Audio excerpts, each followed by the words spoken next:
Let me go ahead and go to France so I can find me a little Gabriel for myself.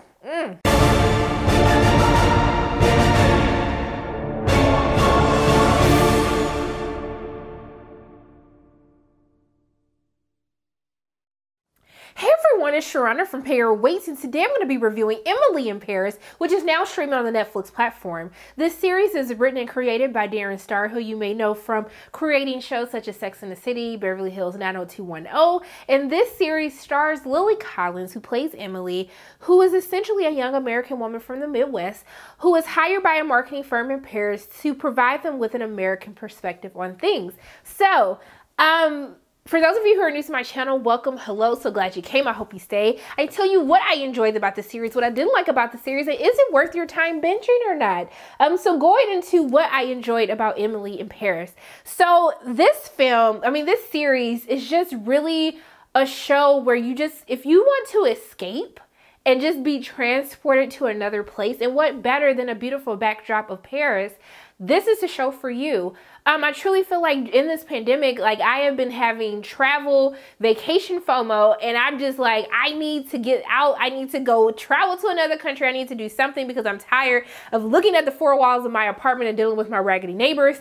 And Emily in Paris, it really helped me feel like from one of the first times that I was able to really just transport myself, forget about everything that is happening in the world today, and really just chill out and be in a fantasy world about this girl who gets to have all the booze in the world. Her career, she actually just gets to have it all. And that's what I enjoy about Emily in Paris. I think that it's a film that makes you, in the 90s, or even the early 2000s, where you have films, you have shows like Sex and the City or Beverly Hills 90210, where you're like caught up in all of this like romance drama, this career drama, where you just feel as though, I felt like I was in my 20s watching this, that I was like at the peak of my career, that I was ready to take on the entire world and have all the booze, and that's the feeling that Emily in Paris gives you. And I think that that definitely works with the beautiful, I love that they actually chose to film in Paris.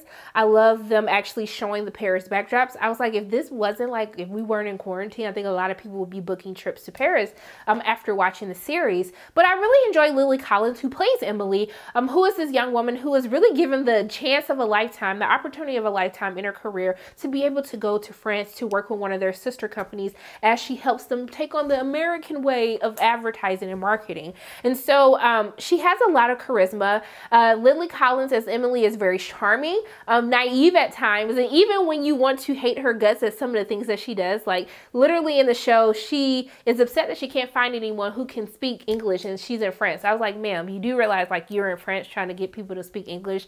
I was really confused by that. But she's still someone that's likable, but is also cognizant to when she shouldn't be a likable character, right?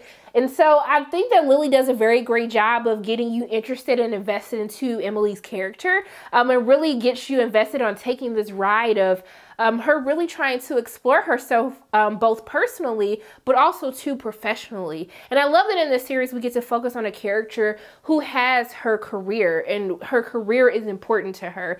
And she doesn't feel as though that she truly has to sacrifice anything, even though it starts out in a cliche way of, moving across the country, what does that do to one's relationship? But I love that she gets to explore who she is as a career woman, who she is as a love interest, as she gets to explore her sexuality. She gets to explore romance and dating. And I love when we have these shows where, you are secure in your sexuality, secure in who you want to be with, who you want to kiss, who you want to sleep with. I love that we get to experience that with her character. But what I will have to say is Luca Bravo, who plays Gabriel throughout the course of this series, he is like a little heartthrob. I said, so you mean to tell me if I go to Paris, I'm going to find me a boo thing like him?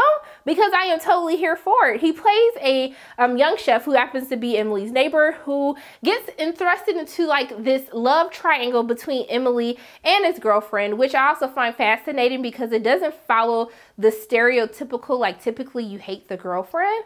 But I love that in this, it presents very complicated situations, and sometimes you won't root for your main characters. You won't root for the heartthrob because it's just like, you trash, and you trash. Like, why are we in this predicament at this point in time? And I do like that about the series. But most importantly, it's the secondary characters that I truly enjoy in Emily in Paris. And we have also we have Samuel Arnold, who plays Julian, who is one of her co-workers, who is very shady boots, okay, and loves to spill the tea on people. And I really enjoyed him. I really enjoyed her office as a whole and the dynamics between her co-workers. But also to her friend, played by Ashley Park, who is a fantastic singer, as we get to see in this series. She plays Gretchen on Mean Girls on Broadway, but we get to see her as Mindy, and I really enjoyed her character, not only as this best friend, but a best friend that isn't just to help move the plot of Emily in the series. She has her own thing that's going on, her own dreams, her own aspirations, that we kind of get to see her struggle with and follow. And so for me, I really enjoyed the secondary characters, even though it might go into my con a little bit because I wanted to see more of them. But I do love, before we get into the issues that I have with the series, I do want to talk about the fashion, because I love looking at fashion, because my broke behind ain't got no money to afford any of the clothes that Emily was wearing. When I would tell you, I was like, okay, boo, I see you with this outfit. I can't afford it, but I'm living through you, Emily. I love the fashion, that I love everyone's outfits that they had to wear, the costume design for this series. It just looked really great. It just looks so much fun. But even though I have a lot of things that I enjoyed about Emily in Paris, I do have some issues. And I think it comes from a writing standpoint. I do think at times some of the stereotypes are a little bit too cliche, and they can contradict themselves.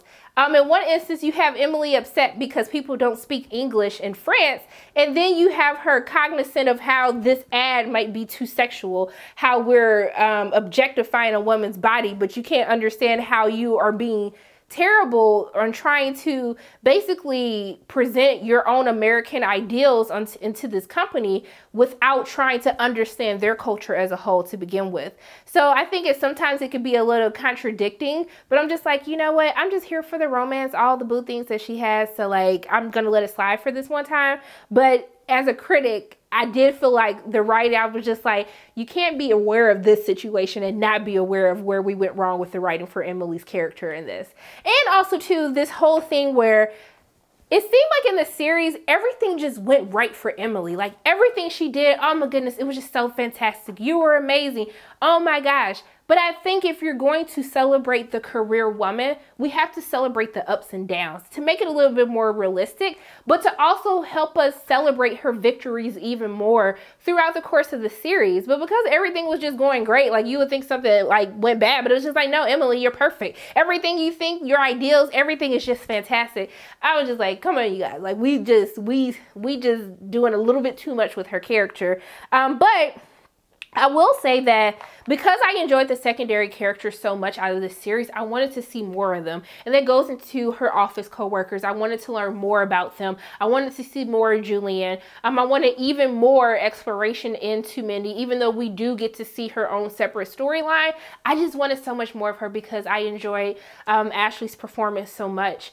But I think overall for me, I would tell you guys to watch Emily in Paris. Like, even though there's things like if we apply this to like a normal mind to where we are now, like a lot of this stuff doesn't work. But what I think people don't understand is I want to show where I don't have to be reminded about sexism. I don't have to be reminded about all these things that are happening in the world today. I just want to escape to Paris, okay? Look at people eat croissants and wine, have a good time, and literally just get to have all the booze, have all the sex that you want to have. If my parents are watching, I'm a virgin, so I'm just saying I'm just watching, but that doesn't mean I'm doing anything. And just have a good time. People want a guilty pleasure show that literally just makes them forget about everything. And I think if that's what you want, then you should watch Emily in Paris. It's a quick binge, only 30 minutes episodes. I would tell you guys to get a bottle of red wine because I don't drink wine, but after watching this series, I drank a lot of wine afterwards. So yeah, those are pretty much my thoughts on Emily in Paris. As always, my name is Sharonda from Pay Your Weight. If you like what you saw today, make sure you hit the like button, hit subscribe, share this video with your friends, and make sure you hit that notification bell. And I love you guys 3000. And until I see you again, bye.